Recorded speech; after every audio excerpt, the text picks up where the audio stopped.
What if you woke up one morning to find that all of your hair was falling out? Not just going bald, but literally losing all of your hair. That is exactly what happens with one little-known disease, a disease that affects about 2 million people. Because of the social stigma attached, the disease can leave deep emotional scars. Today, I met one Denver woman who's not only learned to live with this rare disease, but she's helping others to come to grips with it as well.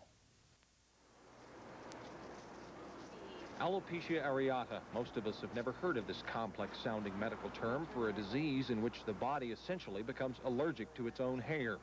Ann Chrysler hadn't heard of it either until she lost all the hair on her body 8 years ago. Her reaction was typical. A shock and anger and why me type of thing. I wasn't ready for it, and very upsetting to find out that there was no cure and no reason why it fell out. Often they tell you it's stress, and I was very happy at the time. Now, however, doctors believe the body's immune system begins to reject some part of the hair follicles, stopping hair growth.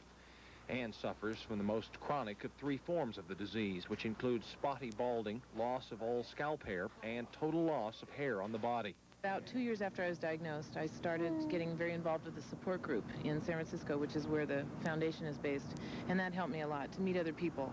And I'd say by 2 years' time, it took me 2 years, put it that way, to accept it and deal with it and live with it.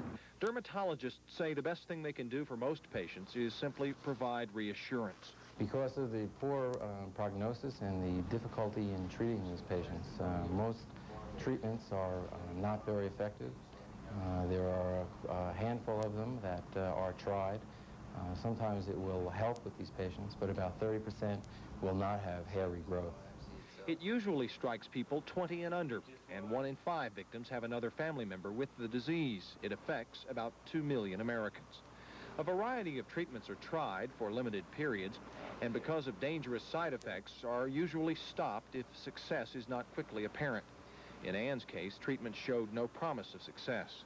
Today, besides accepting the disease and going on with her life, she works hard at trying to reach others with alopecia areata and the stigma, as she puts it, of being a freak in a hair-oriented society. They need to believe that there's other things that are more important. It's a very hard thing to believe, though.